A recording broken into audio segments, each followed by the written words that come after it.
5 ancient war tactics so ruthless enemies surrendered before the fight began. They never saw the blade coming, not because the enemy was fast, not because they were outnumbered, but because the battle was already over before it began. The greatest warriors in history understood something that most people never learn. The most powerful weapon ever created is fear. And the most ruthless commanders who ever lived did not wait for the battlefield to use it. They used it weeks before, miles away, in the minds of their enemies. This is the story of psychological warfare tactics so devastatingly effective that armies surrendered, soldiers deserted, and entire civilizations crumbled before a single sword was ever drawn. Number 5. The Mongol Survivor. The year is 1220. A Mongol army surrounds the city of Nishapur in what is now Iran. The walls are thick. The defenders are armed and ready. By every logical measure, this should be a long siege. It lasts 4 days.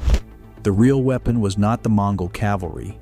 It was not their bows or their siege engines. It was a single man, one survivor, deliberately, carefully, let go. After every city they destroyed, the Mongols would select one person and release them. Not out of mercy. Never out of mercy.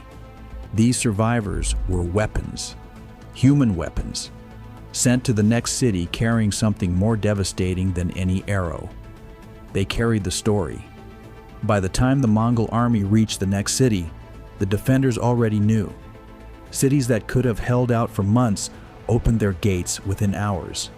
Some surrendered before the army even arrived, simply because a terrified survivor had passed through their market 3 days earlier. Genghis Khan did not just conquer with armies. He conquered with information, controlled, weaponized, delivered by the only messenger an enemy would ever believe. Number 4. The Aztec Skull Rack. Stand outside the city of Tenochtitlan in 1400 AD and look toward the Great Temple. You will see something that has no equivalent anywhere in the ancient world. A wall. But not a wall made of stone or wood. A wall made of human skulls. The Aztecs called it the Tzompantli. A massive rack lined from top to bottom with the skulls of enemy warriors. Spanish conquistadors who saw it in 1519 estimated it held tens of thousands of skulls. But this was not simply a religious structure, it was a military one. Every envoy from a rival city who entered Tenochtitlan walked past it first. Every army marching toward the capital could see it from a distance. They all received the same message. These were warriors who fought us. This is what happened to them. You are next, unless you make a different choice. The Aztecs had built an empire of cities that paid tribute not because they were incapable of resistance, but because they had already calculated the cost and chosen not to pay it. The skull rack made that calculation very easy. Number 3. The Spartan Crimson Cloak. Every Spartan warrior went into battle wearing a crimson cloak, not red, specifically crimson, a deep, saturated blood red. And the reason they wore it has been misunderstood for centuries. Most people assume it was for intimidation, for the theater of war. It was not. The Spartan Crimson Cloak served one specific psychological function. It did not show blood. A Spartan warrior could be wounded in battle, significantly wounded, and his cloak would show nothing. No stain, no evidence of injury.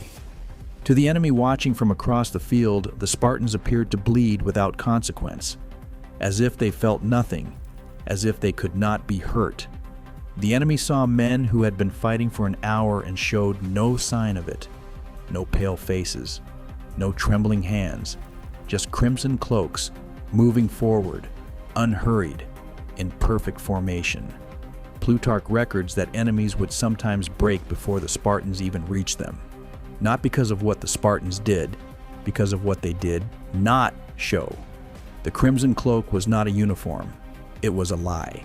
A magnificent, devastating, perfectly designed lie. Number 2. Hannibal's elephants.